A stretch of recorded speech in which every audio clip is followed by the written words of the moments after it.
everybody. Welcome to a signing day edition of AJ Media's Texas Tech football coverage, brought to you by University Medical Center. Coming to you from the Texas Tech football training facility. I'm Don Williams from AJ Media alongside Carlos Silva Jr. And Carlos, we just wrapped up about an hour or hour and a half's worth of interviews with multiple Texas Tech coaches. Cliff Kingsbury putting a wrap on the signing class, which comes to a total of 17 newcomers, and very different this year compared to most years with that early signing period.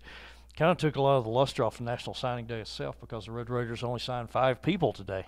Took a little bit of the luster, but I think David Gibbs kind of put it into perspective because especially a guy like Patrick Curley, a linebacker that they just got, I believe it was Monday night, they offered, he accepted, and he was a linebacker out of Wagoner, Oklahoma. Yeah, yep. Wagoner, Oklahoma. I didn't want to say it wrong, but got him out there. And David Gibbs said maybe had they offered him earlier without that extra signing period, of course, in December, not sure if they would have been able to hold him. So certainly that may have been a good deal for Texas Tech, where you're able to kind of focus on some guys where, like you said, they were able to sign 12 guys, including Alan Bowman out of Grapevine, a very talented quarterback, and then, of course, a guy like Sterling Galbon, a very talented wide receiver out of Burnett as well.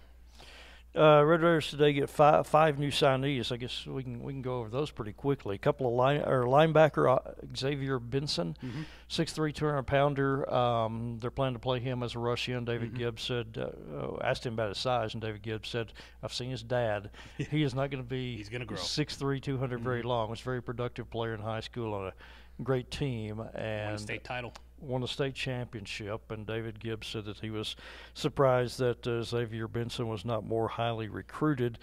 Also today, you mentioned Patrick Hurley. He's the other linebacker, and I thought it was interesting because David Gibbs did say one of the reasons that they gave him a scholarship offer 48 hours before signing. David Gibbs implied that had they offered him earlier, he thought it would have attracted more attention to the kid and brought in more competition to get his signature. So they got him 48 hours before signing day, which is during the dead period when nobody else can contact him. And it just goes to show that David Gibbs and company obviously are following a lot of these kids. It's just you don't necessarily hear these things because there's a lot of gamesmanship, so to speak, and David Gibbs kind of spoke to it just by saying that. I mean, you don't want to offer a kid where obviously with that early signing period, another bad thing for some of these other schools is that if say an Alabama or some other top team doesn't get a player that they're looking for, they can kind of look at some other players and focus their energy on it because you've already signed a big class. Texas Tech signed a majority of its class. Baylor basically signed its entire class. Texas signed a pretty good size class, so you're necessarily kind of picking and choosing if you're kind of one of the bigger schools, and Texas Tech right here is just trying to obviously kind of get some players. And not only that, but one of the things that I asked David Gibbs is he was able to find some guys that you can kind of develop compared to guys that you were looking to kind of bring in, kind of like a Rico Jeffers back then, and then of course a Jordan Brooks back then. One of the topics of this signing day is again only four defensive signees for Texas Tech total in this class out of the 17. Did ask David Gibbs in a perfect world, ideal scenario, toward the end of the season, how many defensive players did you think you would sign? And I think he indicated 5 or 6, 6 to 8, somewhere in that range, which is kind of consistent with you too. He said, "What do you want me to say? 8? You want me to say 12?" But they didn't have a ton of spots there, and I think he said 5 or 6. If he would have guessed in November, he said would probably sign a 5 or 6, maybe 8 total. So they wound up a few short of that. But he also said that with what they accomplished this year on defense and returning virtually the entire 2 deep, he said that's a little bit of a plus red shirts. He said that's a deterrent to signing some players because some of the players look at the depth chart and say that, man, I can't go there and play right away, so maybe I'll go somewhere else. Flip it over, talk a little bit about the offense. Texas Tech, 2 of the 5 signees today are running backs: Roderick Thompson from Carrollton Ranchview and Tejon Henry from Houston Lamar. Kevin Johns, who we got to speak to, is the new offensive coordinator. Got to meet him for the first time today. He said that's kind of a nice scenario because they're 2 very different running backs. Tejon Henry is your small darter, 5'7", 175-pound guy, catches the ball well off the out. That's kind of what I was. That's what I was thinking actually. As he was talking about, I was thinking kind of sounds like Justin Stockton coming out of high school, similar size. Sir Roderick Thompson, more of a high-cut kid, looked like a little bit of a long strider, 6 foot, maybe 6'1", 195, 200 pounds, and they think he's kind of a guy who can run with a lot of power. Well, certainly, and not only that, but then you may see the depth chart, depending on whether or not DeLeon Ward's status is good or bad. Of course, you have Trey King, who was basically your starting running back throughout the season. It just took a while for him to kind of emerge as that. You have to like what you have in terms of your stable of running backs going into the spring, and Cliff Kingsbury kind of alluded to that as well during his kind of press conference that he had today. Yeah, we got to speak to some of the other coaches today as well. Brandon Jones just a few moments ago kind of running down the offensive line, and he got a player at every position. He projected, and he actually said where he expects each of those 5 guys to play. Weston Wright, offensive tackle from New Braunfels, Cliff Kingsbury's high school. They expect him to play left tackle. Troy Bradshaw played left tackle in high school at Mineral Wells.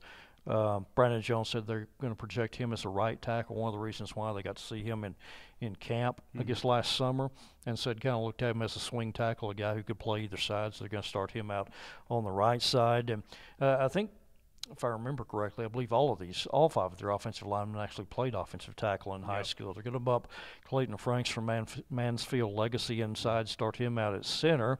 Brandon Jones said, he's a really sharp guy, thinks he's the kind of guy who can handle offensive line calls, that sort of thing, so play him at center. And then DeMarcus Marshall, a guy that bulldozer. He's probably a bulldozer. He actually played left tackle for his high school team. Brandon Jones going to put him at left guard, thinks that if he can handle it mentally, physically, he's already there. Really strong, powerful guy. He's 300, and he said weighed 348 pounds on his visit on 6'3" which obviously frame. he wants him to play at 330. So he's going to take a little bit of pounds off once they get to the nutrition program, here at Texas Tech. Yeah, thinks he'll play. They're going to move him up from left tackle to left guard, and then that makes your right guard. Now you got to help me out with the names, Carlos. Hakeem White from Waco Midway. Correct. He played right tackle, I believe, or maybe anyhow. He played right tackle, I believe. He played offensive right line. And he played a tackle. They're going to try him at right guard, and he's another guy who came from a outstanding high school team. I think his team lost in the state championship game, if I remember correctly. I have no Played in a state championship game, I think. And now maybe shorting them 1 win, but anyhow, another guy from a big time program. Actually played for a Red Raider. Jeff Hume, old Spike Dykes, a tight end, is the coach there at Midway. Another thing that another guy who seemed very happy is Emmett Jones, coaching some receivers. Even though they lost a lot.